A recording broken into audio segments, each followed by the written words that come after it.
the Weasley twins actually went to my boarding school, which was like really fucking bizarre. Like being sent off to boarding school and then having two of the characters from Harry Potter be at your fucking boarding school. And it was super weird because they were always together, which was like twins really are like weird. that. Like identical twins are a lot of the time very much like that because they feel like there's that like weird like identical twin bond they have where they feel like they can sense the other one's pain. Yeah. Like when one of them eats a chocolate frog, the other one can taste it. Harry Potter. Oh my god. Well, yeah, it was weird. It was really weird. It was really weird because they had like a whole crowd of like followers, like people who were like fans of their liberals. Like, The Weasley fandom. Yeah, literally the Weasley fandom or whatever. And like there were loads of girls who were like, oh my god, they're so cute, they're so hot. And I was like, no, they're not at all. Even when I was that young. You'd have to go around yelling, gingers have souls. It was really weird. It was a little bit like Hogwarts, but not like, it wasn't as fancy. Like we didn't have fancy like Christmas dinners. Like there was magic though, right? Like there it was a magical school. It was a magical school for sure. Yeah, it was definitely. that's what I Did thought. you ever spend Christmases at your school? No, I'm not a fucking orphan. This isn't like Dickensian. This isn't like Charles Dickens. No, I was thinking. Okay, sorry. I was thinking of Harry Potter. And the fact that he spent Christmas there and for some reason forgot he doesn't have parents. Yeah, what the fuck? Why does he do that? Why does he do that? It was like a quintessentially like English. It was like a weird English experience because it was both like really whimsical and like in the countryside and like, but it was also like quite Dickensian at the same time, but not Dickensian to the level where I'm like staying at school during the holidays. No. Like apart from that one year, my mum forgot me and they made me sweep the chimneys. They made me sleep in the cupboards. The house mistress. No, it wasn't that bad. It was fine. It was whatever. But yeah, it was really bizarre going to school with those people. And like seeing the way that a fandom, imagine having a fandom around you while you're just trying to like do At math. school. Yeah, you're just trying to do chemistry. You're like eating a Pop-Tart in the morning that you brought in. Do you guys have the boarding schools in America? Is that a thing in America? Probably. Yeah. You have boarding schools for sure. Like I'm pretty sure. Yeah, I think. Yeah, actually, they've got them. Yeah, They're usually displaces. Like it's for the bad kids. Yeah. That's dark. That's There's those weird like places where like they'll kidnap your kid in the middle of the night, and literally like they get authorized by you to go in their bedroom and like kidnap them and take them away to like camps where they learn to be a good child. Yeah. What, like Beyond Scared Straight, like that show where they like yell? It's like that. It's like that, but 24 hours a day. Yeah, exactly. You do it all day, the entire time that you're there. That's what I'm talking about. Yeah. Take the bad ones out, take them to military school. You got to run them through some high tense situations, get them fucking, ready to face some abrasive shit. Give them some PTSD alongside that bad behavior. I mean, they're already they can't bad. stop complaining. Just give them something to complain about. They're already bad. They might as well learn how to shoot a gun and like how to strategize militarily. Like I think that's probably the healthiest thing for people with those. That's a good thing to do with the people who are already bad. Yes. I mean, the reason that I got sent in the first place is because my mom worked all the time and she wanted me to like be around other kids and like have activities. Yeah, but then they had that whole thing where they were like, "We need to get Angie to speak right." Oh yeah, that happened. They were like, "This street." We've gone through that on here. That's just my favorite fucking thing. The fucking change.org petition to get Angie to get talk. me to talk properly because I was corrupting all of their like posh children. So to this day, I have trauma. That's so fucking stupid. It's just amazing. Oh man, it was. I mean, we don't need to get into it again. No, but I wanted to bring that up because it's one of my favorite things about this podcast is being able to bring that up. I can't imagine what an American boarding school experience would be like, though. I just imagine a bunch of kids like hanging out in the quad, kind of like similar to like college. It's got like flags everywhere, and everybody's doing like shooting off fireworks. And, it doesn't give me the same sort of like whimsical kind of English kind of countryside. They've all got experience. golf carts. Yeah, because loads of people were saying that they wanted Harry Potter to be set in America. Like all the fans, obviously before J.K. Rowling became, persona non grata to this sort of demographic, all the fans were like, why don't we have a Harry Potter that's in America? And like, it just doesn't have the same charm to it. It doesn't have the same fucking... Yeah, because American wizards aren't as cool. Like, Haven't they? thinking No. about like some... Haven't they done that with the new ones?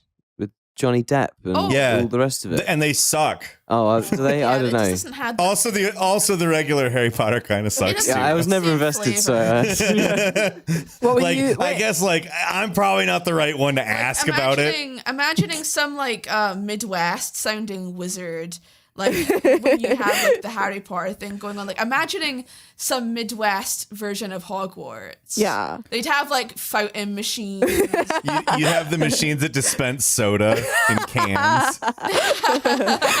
Guys, I'm before class. I'm just gonna go grab a Dr. Pepper. No, it's because England is a much older country, so the whole aesthetic of wizardry is based in like medieval and like also Victorian shit.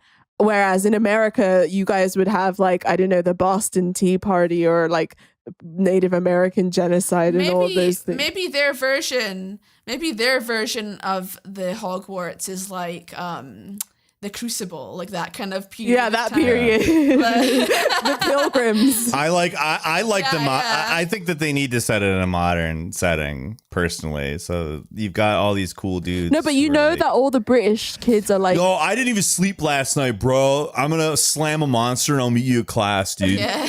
I'd love to see Hogwarts. You on but, Fortnite, like, dude? Yeah. I'd love to see Hogwarts, but just like in Peckham. Impeccable. Yeah. Oh my god, yes. I would love to see Hogwarts, but in a really working class like part of London. Like a very like ethnically diverse like fucking council estate that actually happens to have wizards in it. Like Chimney sweep Hogwarts. yeah, we need to have like I'm talking about like fucking Key and Peele kind chavvy Hogwarts basically. Key and Peele kind of did Oh, that. Chad Hogwarts. Key and Peele did the American version of that of like Hogwarts in the inner city. That was like pretty funny. But See that? Hogwarts in the hood. I want to watch that. That I sounds need to see good. that. Well, welcome to Low Society, where we talk about important things like, fucking Yeah, all the people who are like, Ruth Bader Ginsburg, let's listen to Low Society. What the fuck is this? we bait and What the switched fuck are they you. talking about? Who's fucking talking about this shit? We bait and switched you. Ron Weasley? Don't you know that? Angie went to Hogwarts. What the fuck? Angie knows magic? Oh, wait, we knew that already, actually.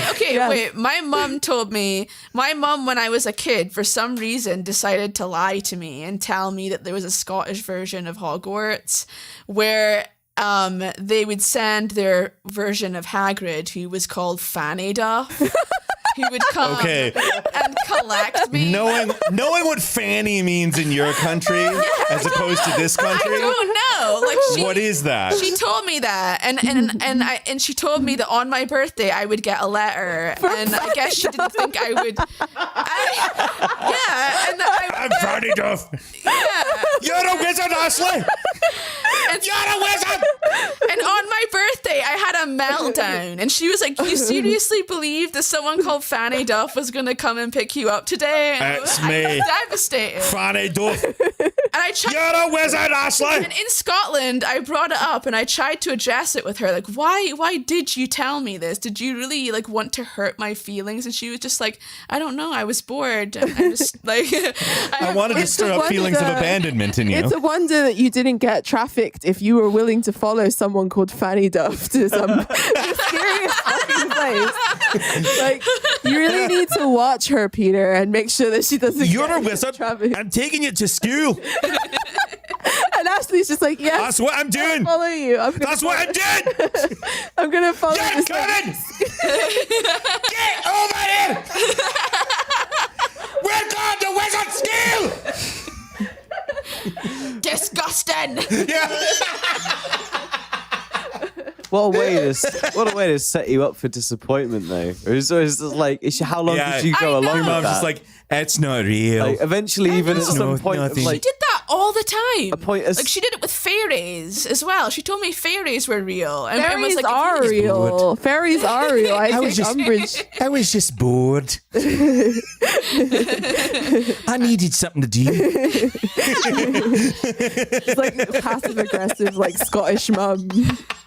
Yeah, like I'm sorry for destroying your childhood dreams, but it gives me great pleasure to do so. Like a Scottish version of like Miss Havisham from fucking Great Expectations. Yeah.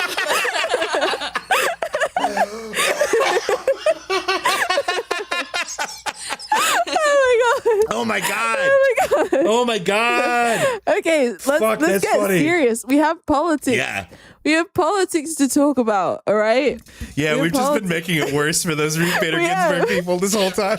We have. It was like, no, we're not leaving this shit alone. Oh my god, I'm never gonna forget Fanny Duff now. It's gonna be stuck in my head for a Fanny Duff, like that's our mascot. Fucking Scottish Hagrid named Fanny Duff. Fan art of Fanny Yes, Duff. We want I want a fan artist. Fanny Duff. That is your next thing. Please, I will make it my profile picture for the next year. If you do it, I will. Also, Ashley, please don't follow people called Fanny Duff. Just stay safe. Stay safe. All right. Fucking. I can't. I'm crying too much now. I can't do the episode. I had never heard that. Oh man. Yeah, it's bizarre. Why were you upset? It's the mystery to me. It's why did this upset you? I believed her. My mum told me with the sincerity, full sincerity, that it was going to happen, and I trusted her, and I waited all day for that letter. Oh. I had a meltdown. I brought you a cake today on your birthday. You're a wizard. Okay, we have actual serious topics to talk about. Stop. So, welcome to Low Society, and make sure you give us 5 stars for our trauma, especially for Ashley for her Fanny Duff trauma. We owe it. Mention Fanny Duff in your iTunes reviews. Do it. And also, hashtag Fanny Duff. If you want access to more shenanigans on our bonus episodes, give us $5 on Patreon. We have a great one recorded for you this week. And yeah, do the things that help the podcast spread the word, share the love. Spread the virus. Spread the virus. Humanity's the virus. Now, this whole Ruth Ginsburg situation is definitely something that people are going to... she's Gonesberg now. Gonesberg. Oh my god. No! Oh my god. No! Oh my god. We're starting on the right foot here, aren't we? We are. People are obviously very upset and panicking about this issue because, of the abortion situation and the fact that she's one of the few quote unquote Democratic Supreme Court justices who was sort of viewed as the safeguard against the excesses of the Republicans who were in place. And obviously people have a lot of fears about who Trump is going to appoint to that position and how that's going to affect reproductive rights, which is a legitimate fear. But I feel like I also feel like the tangent for getting rid of reproductive rights was something that always existed, and regardless of Ginsburg, if that was something they wanted to push through, they will. If it's something they want to push through, because the political left in America is so anemic, it's something that is going to be inevitable anyway, even with or without Ginsburg being there. Do you agree with me, or do you think I'm chatting shit? I think to some extent, yeah. Here's the thing. A lot of people look at this stuff like it's permanent, and none of it is permanent.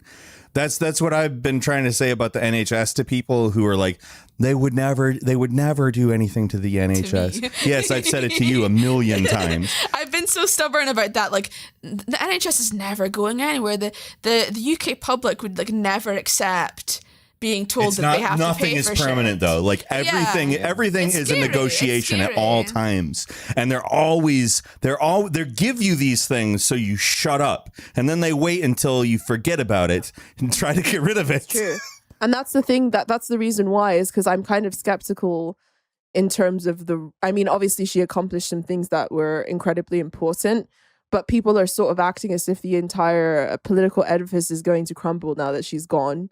And if that's the case, then there were obviously really deep, fucked up contradictions there all along to begin with, which is the reason why I'm kind of a bit weirded out by it. Yeah, the country shouldn't depend entirely on Ruth Bader Ginsburg, who has had terminal cancer since what year was it?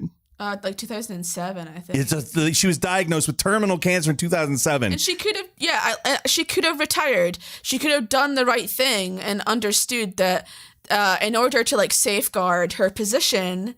No one person with terminal cancer should have all that power. Yeah, like in order to secure that place, she should have retired when she understood that, you know, the clock was ticking for her, like since 2007. Yeah, she can't have any babies anymore. Yeah. Her biological clock was ticking. Peter, you misogynistic fucking piece of shit. I'm just her being... eggs. Stephen her Molyneux. eggs. She had some eggs frozen. Molyneux's like, her eggs are gone. She's useless. She's useless. Yeah, I'm just impersonating Molyneux. I'm not doing anything else.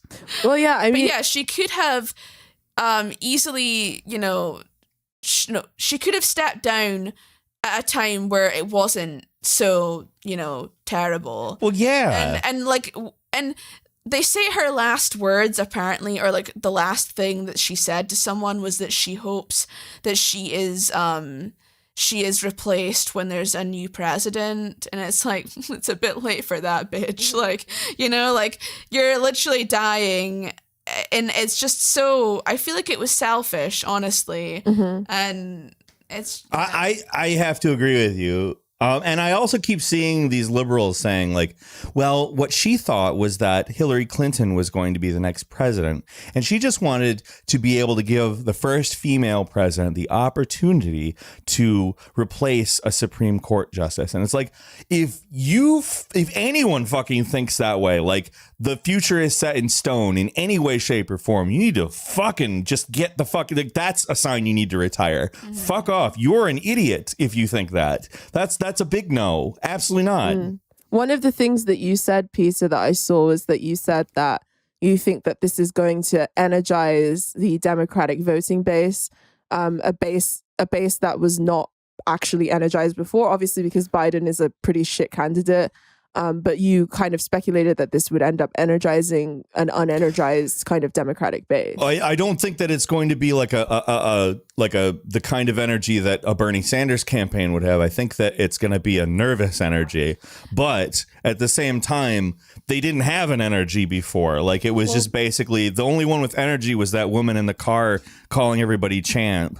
I heard many of the same things said the last time around, though, of like, oh, I know it's Hillary, but we just have to vote and make sure that it's that, because otherwise they're going to, because the Brett Kavanaugh and whatever that was appointed before, like there was someone else that was up for whatever without Ginsburg dying. That wasn't a public vote, though. That was... No, but still, like there was this whole argument of like, well, you still need to protect the like Supreme Court justice or something around that, like in 2016, and you're just like, well, that didn't really do anything. Well, to be fair, I made numerous threats on the Supreme Court justices' lives during that year. I mean, it's just I understand why they wanted to protect them. No, I mean, like, I don't know. It's just something. Like, I'm sorry. I'm so sorry. I said that.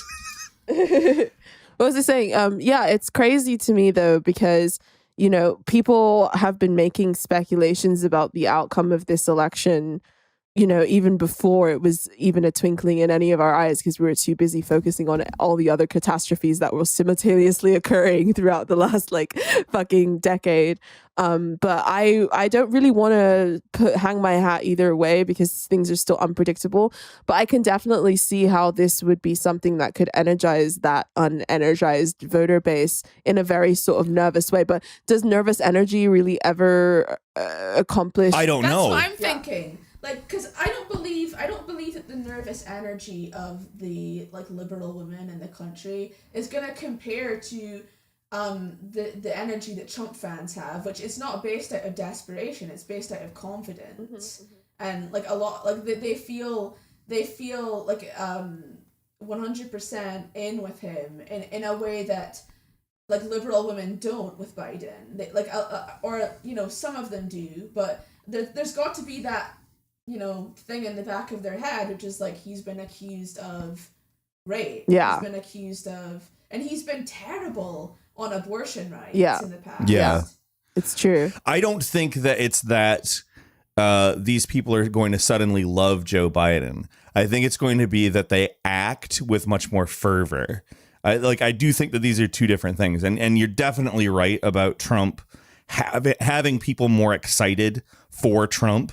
Whereas what I think that this is going to generate is a huge media wave that just is like relentless in the same type of scale that, you know, how the media activated to destroy Bernie Sanders when was necessary. I think that type of thing is going to start going on. Like, I think they may choke Trump of attention, and they may move towards like the message of like, listen, we need to, and it just, I don't even want to get into it because it's a fucking irritating thing. But I think that, and this is not necessarily, I'm also not saying that this is necessarily true compared to, I mean, you may be right, Ashley. It may be entirely that it is Trump's base that gets energized out of this.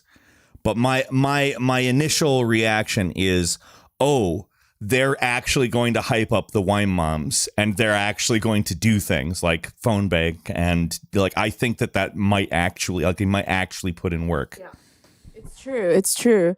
But I think that this kind of weird, nervous, desperate energy is like a problem on the left in general. Well, not just the not the left, but like the liberal left specifically, and also anybody who's not self-IDing as a conservative. Yeah, anyone who doesn't self-ID as a conservative is a good way of putting it, because it doesn't lump us all into the same category. But like, it's a massive problem because most times when people accomplish stuff with precision and accuracy, they're doing it dispassionately. Like the hunter is not mad at the gazelle. The hunter doesn't kill the gazelle because they're mad at it. They kill it because it's necessary for them to kill it for their survival. And they also there's no passion, there's no emotion driving it. Logic is what's driving it. And I feel like that's kind of a failing in the politics of the people who don't identify as conservatives, basically, including the left, is the fact that we're fueled by anger most of the time and fear. And these emotions oftentimes cloud judgment, they cloud rationality, they cloud your ability to act logically and precise. Like, even on battlefields, the soldiers that are angry or fight with rage are the less likely to fight precisely and in a way that's logical, so they are killed easier and they're easily overtaken. And I feel like even though but they can take more bullets. Yeah, of course. I'm lying. That's not true. I didn't know that was. When you get the anger bonus, that's when you can just get like a 25% health boost.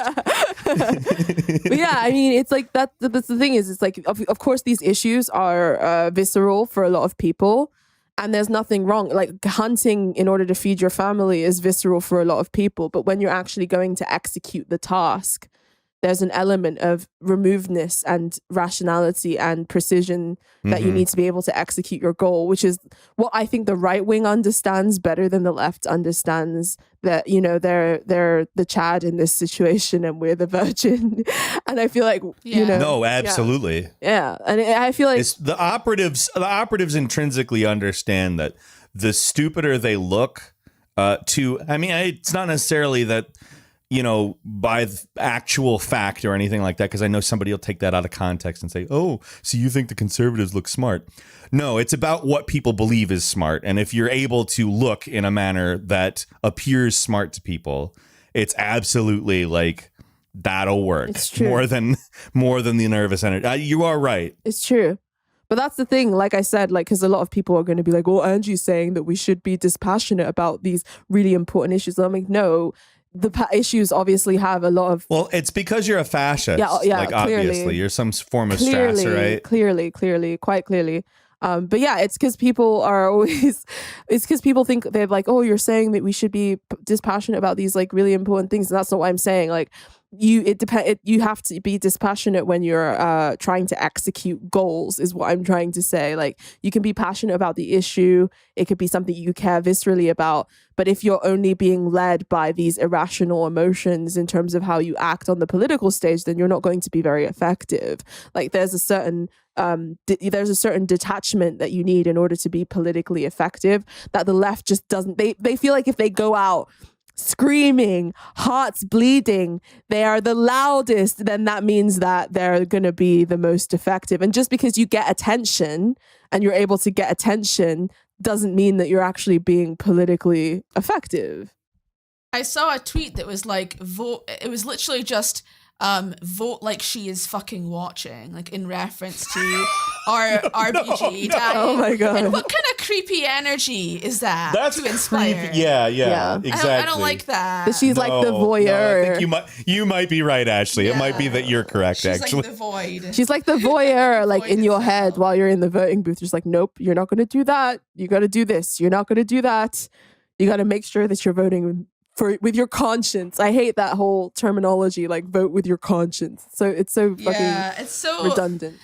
Yeah, exactly. Like, as and if the it's a hold your moral nose issue. and vote thing. That's pathetic. Yeah. The what? Hold your nose, and vote thing. Ugh. Yeah. That's okay. When we're at a period in time when we've had 2 elections where it's been hold your nose and vote for the majority of people, shouldn't we be asking whether or not the DNC like have their heads fucking screwed on straight? Because that's ridiculous. It's ridiculous that they have refused to give us the candidate we were passionate about. Exactly. Because of what they wanted. Exactly. Yeah. And the thing is, they say, oh, there's so much at stake. There's so much at stake. And that's what they use to beat us over the head.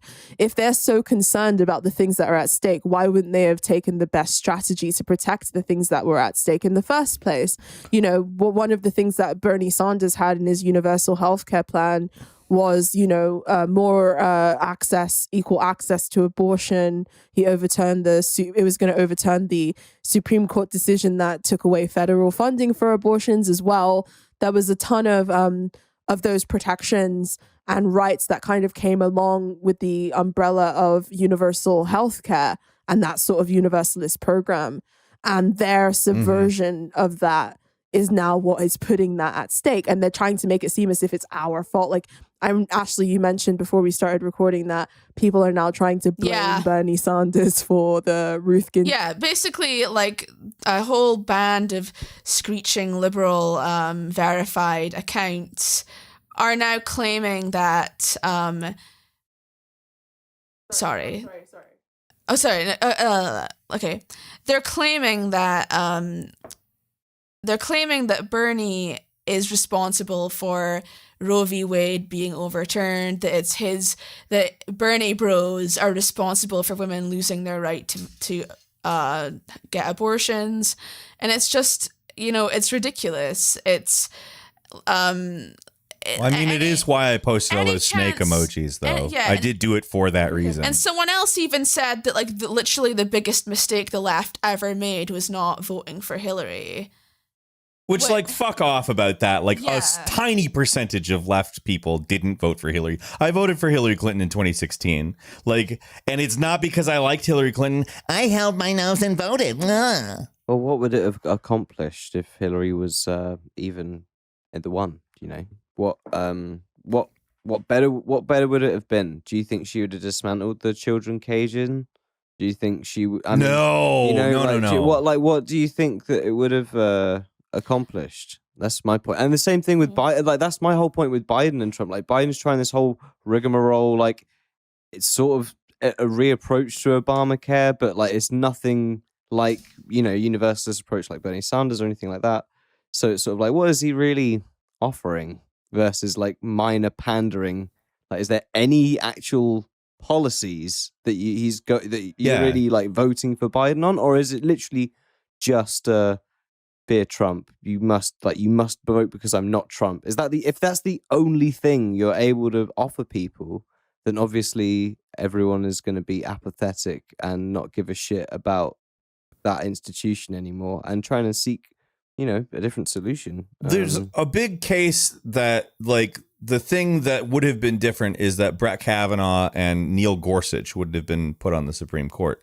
But I think that, like, the positions that were vacated in that case, like, probably would have just been held up by Republicans anyway, and the Republicans would have had a majority because you'd have empty places. I just think that it's ridiculous that it would actually be different. Like, they'd hold it up exactly like they held up Merrick Garland through the Obama, like, that. I mean, that would just continue. Yeah. Like, they would continue to have a majority on Supreme Court. And it seems bizarre to me that people are like, well, Hillary would have been able to appoint. No, that's not true. Like, and then Ruth Bader Ginsburg would have died under Hillary, and they would have had another liberal down. So it's just like, yeah, I don't get it. I don't get it.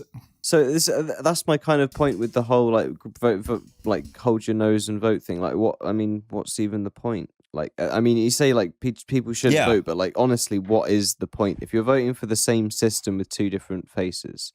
It's like flipping a coin and being upset that it's still a pound. And you're like, well, you just flipped a pound. You didn't just flip the coin and it revolutionized into a new thing. You just chose between two sides of the same fucking thing. And then you're surprised that it's not turned into this utopia that you have in your fucking head. Like, The reason they say hold your nose and vote is because voting booths smell like farts.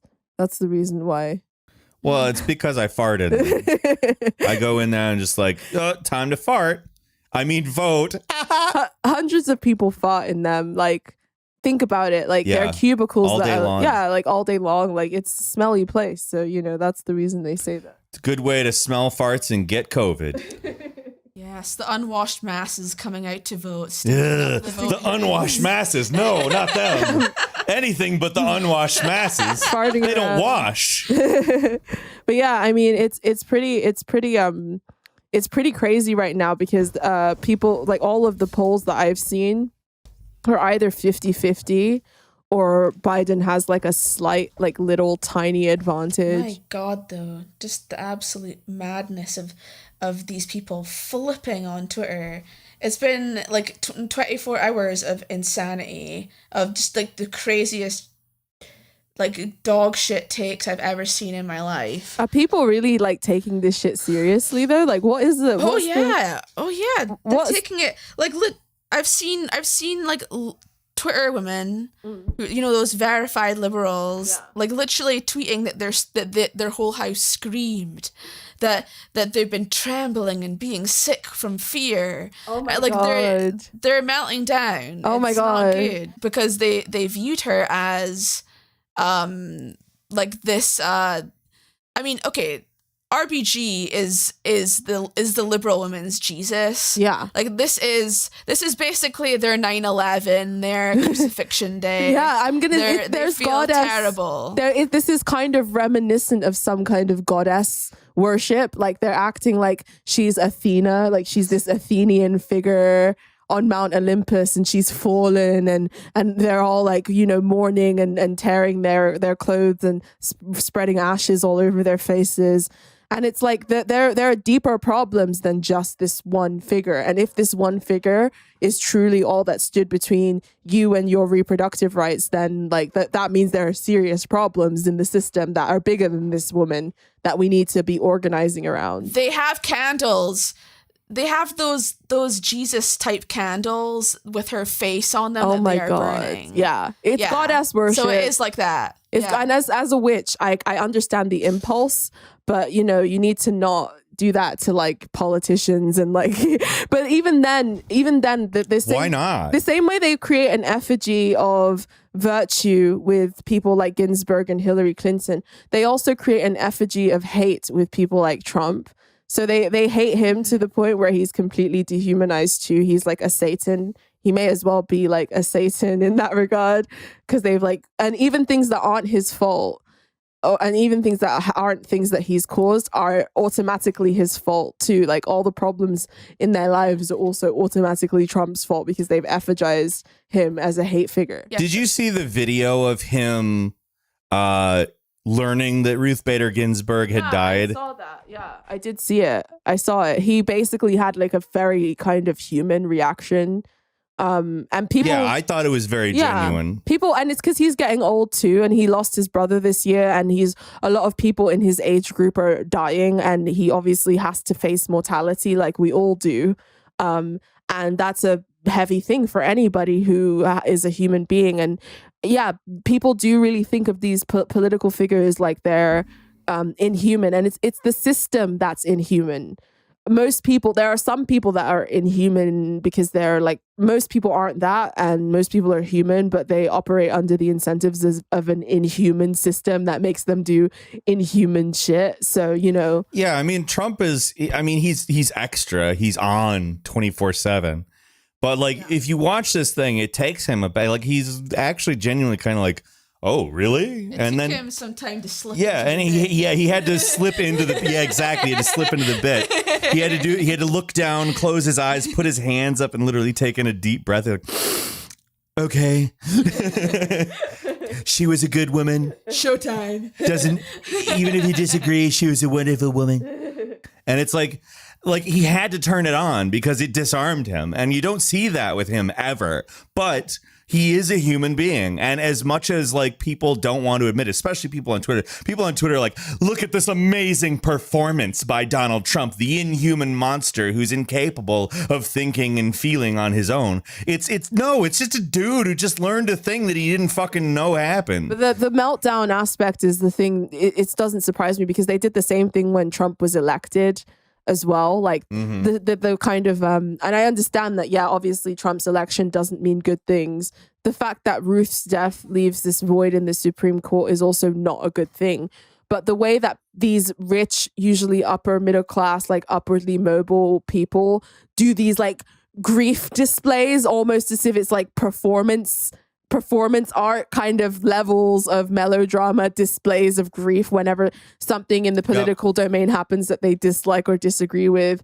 Again, it's sort of this thing where they're led by the passions rather than by they're not able to sort of detach enough to be politically effective. Yeah.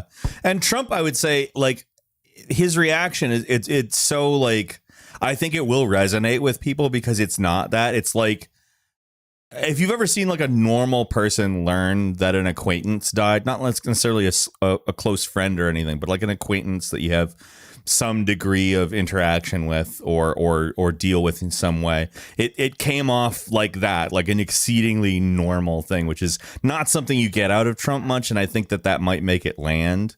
I think it's really interesting to pay attention to those little brief moments that kind of break beyond the veil of our superficial divisions and show that we're all human and we're all afraid of death and we're all going to die and we're all deeply frail and fragile and vulnerable and we're not that different from each other. I feel like those moments are really important to seize upon because, I mean, even if I heard that, I don't know, someone who I disagree with, a right-wing figure, if I heard that Jordan Peterson died. Alex Jones. Yeah. Oh, Jordan Peterson, because that would actually matter to me. If I heard that Jordan Peterson died or that something had happened to him that was like, you know, terrible in that regard, my first response wouldn't be joy because I'm not like, I don't know, that's not me. That's not who I am because that's still a human and I don't take pleasure in that kind of human suffering. And it's possible to have a humane response when bad things happen to people who you disagree with, in my opinion. And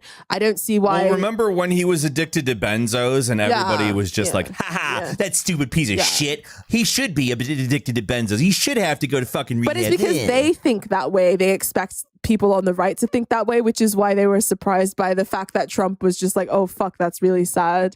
And, you know, like they're the ones who dance on people's graves in that regard. And I feel like they feel like they have to meet the bad stuff that the right wing does by being more disconnected and more inhuman. Yeah, which is not the right way to go about things. Those blue check marks are like not even respecting her as a human being anyway, and using her death as a moment to virtue signal online for either recognition or clout or to be seen on the right side or all of that shit. So it's kind of like no one's a good person in this situation. I'm not saying like don't fucking honor or fucking, you know, whatever woman's life, but like just the obligatory post or doing something out of anything other than just like, oh, you know, I actually, you know, knew what this person did or could reference whatever, or Yeah, not just yeah. some fucking standard shit, then like what's the point? You know what I mean? Like what is that show? It's just showing to everybody that you were in the know and that you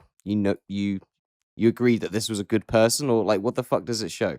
It's all a selfish bullshittery that just pisses me off about the whole online stuff about Yeah, no, I agree. There's no substance. There's no and then substance. there's also the fucking fact that people who are listening are probably going to be like, but you guys, like, this is an emergency, and what is your advice as pundits and blah blah blah, and you should be telling people how they can organize and blah blah blah. And it's like, listen, yeah, I've already had people DMing me saying that I should be voting for Biden. Oh God. So like, yeah, it's Oh, just I've had so many fucking people with the like progressives. It's progressives' fault. It's leftists' fault. It's like, Shut what the fuck up. are you even talking But about? what I'm saying is, like, the entire political edifice of America has like serious fucking foundational problems, and there is no recourse for those who are vulnerable in society to fight for their interests and rights. And even those who you're claiming are the barrier between us and moral, political, economic chaos are the ones who are themselves participating in putting those rights on the fucking sacrificial pyre in order to keep their position of power. So you can't then turn around and blame ordinary people who have no power for the fact that our basic rights continue to recede and recede and recede and recede. If we want to fight and we want to have an arm, we need to, number one, have some sort of recourse, a constituency that represents our interests. And we also need to be more politically effective. And we're not either of those things. So we have a lot of foundational groundwork to do, and these sort of moral panics and these displays of ritual grief are not going to solve any of the issues that we have. And I'm not going to perform along with you, because I know that that's what they want from us. They want us to perform the fucking performance art, Maria Abramovic, like fake tears with them. And I'm not going to do that. I had somebody approach me and say, like, you need to make a video about a general strike now. We need to do this now. And it's like, I don't think you understand what a quote unquote general strike would look like right now. Like, we do not have an overarching organizational structure. No. We do not have a mass movement. So what a quote unquote general strike would look like is 3 or 4 people in every town staying home. And it would, I mean, like, no one would notice it. Like, either you'd have a few people out LARPing in the streets with some signs saying, hey, general strike, communism right now. Yeah. Or they would stay in their houses and nobody would even notice it. Like, it literally would be nothing to anyone. Like, it would be atomized entirely, and that is not an effective strike strategy. Of course, there are things that people do that are effective. I know that in some of the southern states where abortion rights have been under attack, there have been people who have organized to get women out of state and to fund abortions that are needed. So there's all kinds of things that could be done in that regard or could be supported in that regard. But in terms of actual like party politics that benefit and fight for the interests of the working class, that doesn't exist right now. and if you want to create political change that's centered around these issues that we all care about, then that's where we need to start. And that's where our energy needs to be going towards. You know, in America, at least you guys have that People's Party thingy that's starting up. So, you know, that's something to be interested in and keep an eye on. And they are, at least from what I hear, talking about things from a pretty materialist standpoint, and even just a larger scope of things, like when they sort of mentioned the whole, defund the police, sort of mentioning the fact that you need to go one further than that and talk about militarization and, like, you know, that police is internal, but that is literally what they do on a mass scale in all these other countries, which you then complain about immigrants and all the rest of it. Is like, this is all fucking connected. It's like, I like people to be able to make that fucking point, and it's good when you hear actual political opposition, because they do make those kind of points when you end up surrounded by conversation between Biden and Trump. You're just sort of like, oh, I forgot that there are actually, people that want other things. Exactly. And not just like the same old rigmarole. Like, I don't know. It's like when I hear fucking a lot of the normie podcasts and stuff that I listen to these days, it's sort of like a lot of them compare like, oh, you know, we were we were bored with Obama, so we kind of wanted to shoot up the arm with Trump. And now we want some normalcy and boring stuff again. So we want to go back to Biden, and they see that as like a sensible choice to go back to like the liberal status quo.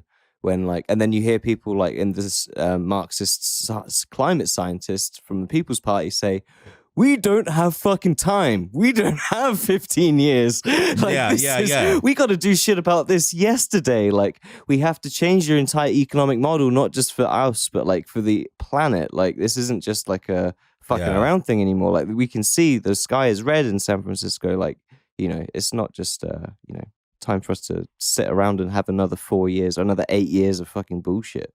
I'm about to turn into Russell Brand for a second. Like, we are living in Kali Yuga, where we're all atomized and not only disconnected from each other, we're also disconnected from our planetary consciousness, or the idea of even like a planetary consciousness is something that doesn't exist to most people. The idea that we're all connected, every single one of us is connected, and that we're not profoundly different from each other. Like, no matter what, the media tells you, no matter what, your fucking political pundits tell you, no matter what the fucking social media, your platforms tell you, like, your fellow worker is not your fucking enemy. Like, we're basically all we have. And this sort of profound disconnection is what I feel is also allowing so many of these issues to go unchecked. And the idea that we need to rely on the edifice of current politics for what we need, and that we can't organize our own political constituency together as workers, also is a massive barrier that's in the way of like progress being made on a myriad of these issues.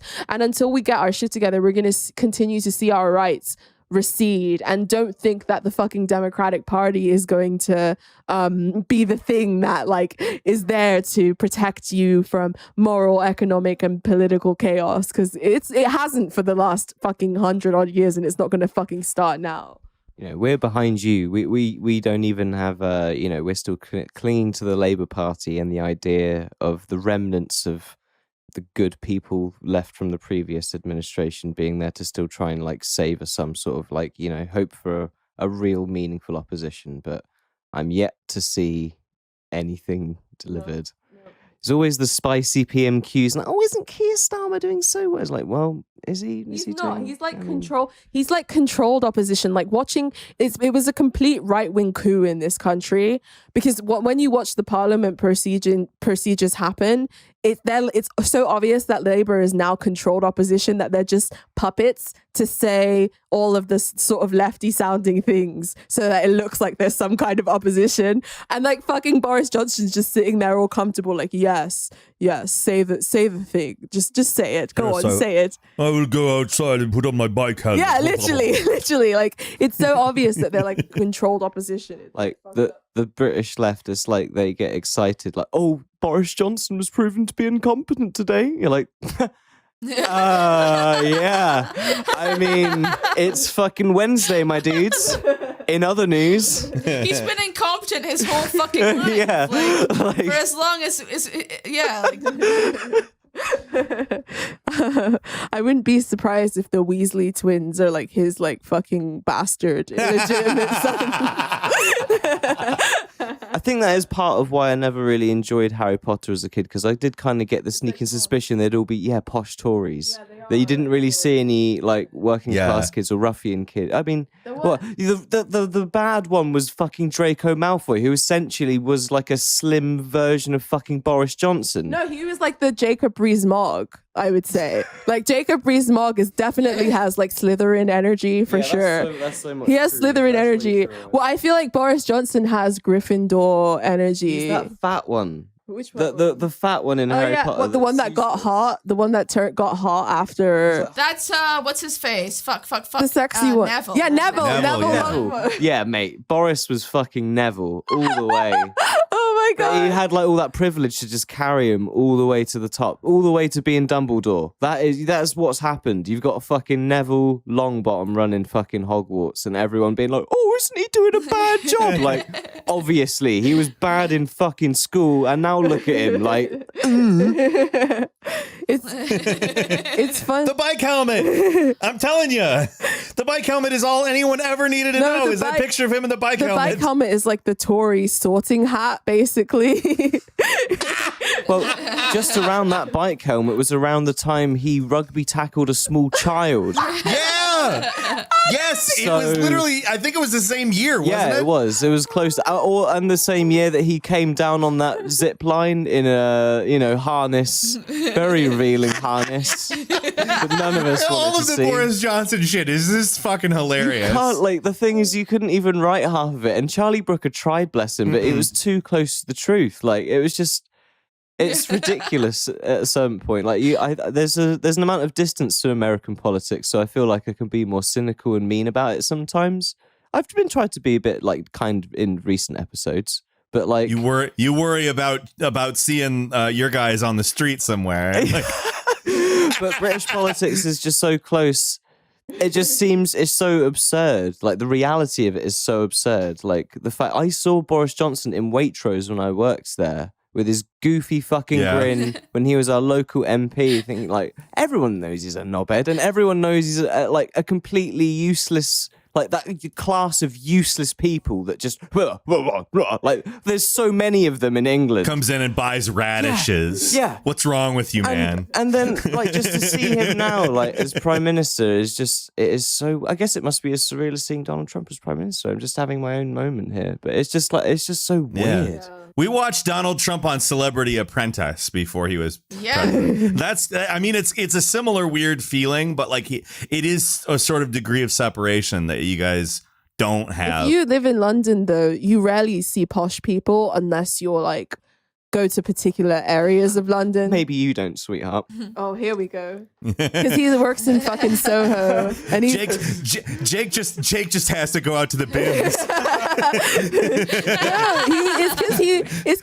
I'm very lonely. It's because he works in fucking Soho, and like I rarely see posh people because I'm not really in posh areas like a lot. But like there was this one time on the tube where I saw like a proper English gentleman, like fucking Victorian English gentleman. It was like he dropped fucking cane and a top hat. He had a cane, and he had like a bowler hat. It wasn't like a top hat, but it was like a bowler hat. That's the other one. Yes, and he had like a monocle. I shit you not. And he was like talking to his friend who was called Faris, and he was like, "Yes, Faris." No, and I was like, "Where did this man come from? Like, this is not real." But I feel like I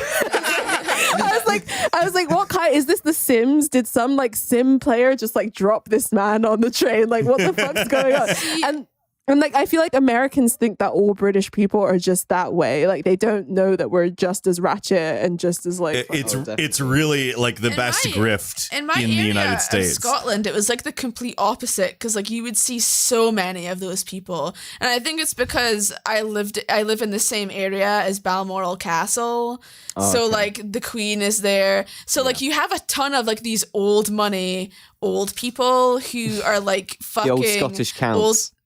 Yeah, like old timey and weird and like very like strange and yeah, like I mean, some English people, but there are also like posh Scottish people. Posh Scots. And they're like they even wear bigger. Tweed. They wear like tweed, like the monocle. You know, they're even bigger cunts than the posh English people because they have like they have something. They feel like they have something to prove, like because they're like we're not quite English, but we still have the blood of royalty, and it's like just calm down. And then there's also like there are like in Glasgow especially like there's like a bunch there's like amazing universities where like lots of posh people go in Scotland. Like there are enclaves of poshness in Scotland. Prince William went to university in some like super like posh like Scottish university that like a lot of royals go to. It's really the weirdest person I've ever seen was in London, no doubt, and like you see people that kind of match cliches, and I'm never someone that ever really gave David Icke much in his like shape shifting sort of theories. But then one day I saw this like Hagrid, suit completely just, he's just looking like a normal guy. He's about to get on the tube. And then all of a sudden I saw him like tilt his head up like completely 180 and then make some very strange clicking noise with his neck, and then like return his head back to normal and almost click it back into place, and then get on the train. And I was literally so fucking terrified when I saw that I missed my train. And I was just like, what the fuck did I just see? And did nobody else see or hear that? Like Our old flatmate, and he was with, and they came home and they were like, yeah, we saw a lizard man on the tube. And I was like, you guys are like on some drugs and you didn't save me any, and I'm upset. No, that was like another one of those real things where you're only with one other person and then you tell the story and I was like, shut up, dude. And you're like, no, like that was fucking legit. I saw someone do that and it was just out in public. It was fucking weird. But yeah, maybe there are like shape-shifting like bankers and things in London. Like, I don't know. You needed to shoot them and then start a clown revolution. Yeah. I don't know. It's just like those like times when you like come into something that's just so like not natural that you're like, I'm taking note of that. That was not like someone like, stretching the neck or, any of that stuff. That was like what I've never heard someone make that noise with their neck before. That was weird. You seem to have quite a few of these encounters, Jake. And I wonder if it's like, whether I should be concerned about. I told you, Truman Show. Yeah, We've addressed this also. It's that he looks like Jesus. He's like, he looks like Jesus. Rich guy magnet. Like looking like Jesus brings these people to you. Yeah. I'm convinced. Definitely. Maybe they're your disciples. Maybe. Yeah, that's what it is. They're trying to become your disciples. It's why he's with me, because I'm a bitch and I scare people. Because if it wasn't for me, he would just bring these like strays home, and my energy kind of chases them away. So it works well. It's why I'm not super terrified for the collapse of society, because I feel like I'll be able to kind of like amass enough kind of people that think, yeah, this guy's on the level. He's kind of got it right. Yeah, I'll join that cult. Sure. Jakeism, sign me up. Sounds fucking great. That's what you've been using our Patreon Discord to create the seeds. Yeah, he does. He tries it with me all the time. He like stares into my eyes. He does like the cult stare into my eyes. And I'm like, no, Jake, no, this is not going to work. But yeah, I feel like you just need to give Jake a few years to settle into his like proper adult like manhood, and then the megalomania will set in and he'll have a bit of gray in his beard. Are you saying Jake's not a real adult? No, he's man still yet? cooking. He is a real man. He's young. He's 26. He's still cooking. Yeah, like, he's got to get to 33 before he can start performing miracles. That's cult leader. Yeah, he needs to get to like 33. He needs to get a bit of grayness in his beard. That's when Jesus did it. That's when Jesus started. Exactly. He's still. No one's gonna take him honestly seriously. think 40. I think 40 is the ultimate like where the megalomania. Well, that's where it sets in really hard. But Jesus didn't even make it there. Oh, how old was he? 33. Jesus was actually like he was 33 when shit went down. That's not good. That number. And let's just go ahead and say, Jesus, I think, kind of made a pretty profound impact with his megalomania. Actually, the 27 Club, because like loads of the big celebrities that have died in the 27 Club or whatever. So God willing, inshallah, you'll stay alive. But I mean, you can get the megalomania at 27, I think. But I think for now, Jake is still cooking. He's still in the oven. I haven't made my selected ambient works or music has the right yet, so I can't fuck off just yet. Like there's an album in me somewhere that will like change music somewhere. I know it. I can't. You're Bill and Ted both in one person. Exactly. I am the story of the new Bill and Ted. I know that I'm responsible to fucking write the song that's going to unite the world, guys. This is it. Just help me out. It's been cool actually. I had a little patron interaction. I was on a podcast that our patron is hosting called Bottle Cap Preachers. We were talking all things music and stuff, which was very fun. So big shout out. Neat. To Elijah that had me on that. That was really fun. And we also started making some tunes and stuff. I got him to send me some mandolin takes, and I've been making some electronic folktronica with patrons. So yeah, get involved. Yeah, that's You're doing some cottagecore music. Yeah, cottagecore bullshit. This is the shit that I've had to live through for the last fucking week. Is like Jake making cottagecore ambient tunes on his computer. What the fuck is cottagecore?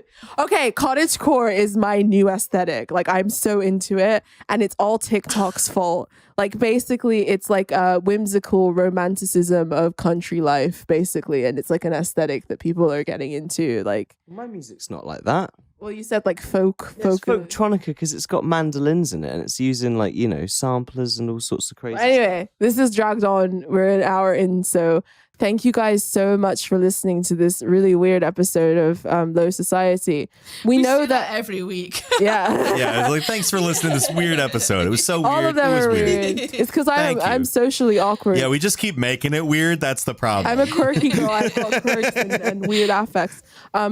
Thank you for listening. Also, calm down. The goddess it may be gone, but we're still gonna be okay. And I mean, there's all the fan cams are still uploaded. You can still watch them. Drink chamomile tea. We're gonna have AOC for another 60 years, so don't worry.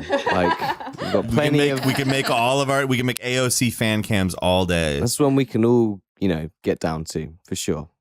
Well, thank you guys for listening to this wonderful episode of Low Society. We appreciate you guys a lot. Leave us 5 stars on iTunes. Send us money on Patreon if you want access to bonus episodes. Visit our Reddit. Have fun. Spread the word. We love you guys, and goodbye. Bye. Bye. Bye.